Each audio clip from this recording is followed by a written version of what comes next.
তার নাম হচ্ছে শুভাশিস। সে আমাদের পাড়াতেই থাকতো। সে ছিল একজন স্কাল্পটার।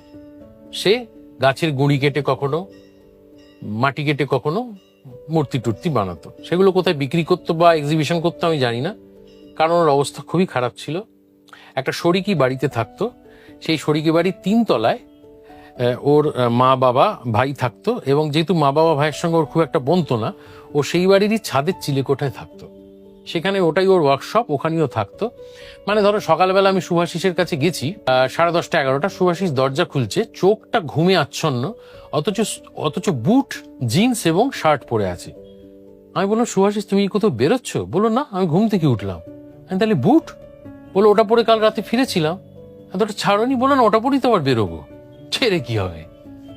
এই হচ্ছে শুভাশিস। এবার মাঝে মাঝে যাই শুভাশিসের বাড়িতে, দেখি ও মূর্তি টুর্তি বানাচ্ছে, ওর সঙ্গে নানান বিষয়ে গল্প টল্প হয়। কখনো কখনো ওর বাবা মাকেও দেখি। এরম একটা শীতকালের সকাল, তেরচা রোদ এসে পড়েছে ওদের 3 তলার বারান্দায়।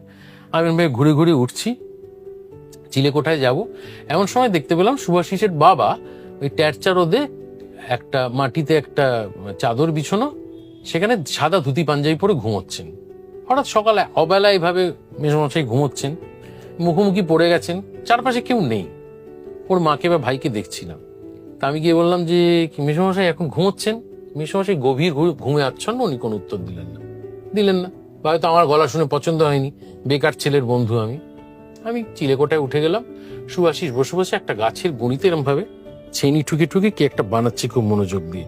হ্যাঁ, এসো বসো হচ্ছে। এবার ওর সঙ্গে নানান কথা হচ্ছে, নানান গল্প হচ্ছে।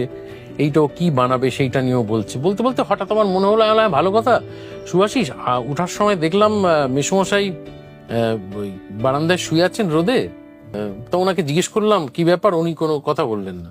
ও ঠুকতে ঠুকতে বলছে, মেসমশাই তো আর কোনোদিন কথা বলবেন না। মানে বাবা আজকে সকাল 7:20 মারা গেছেন। মারা গেছেন? ওটা তো বাবার সব দেহ। তোমার মা ভাই?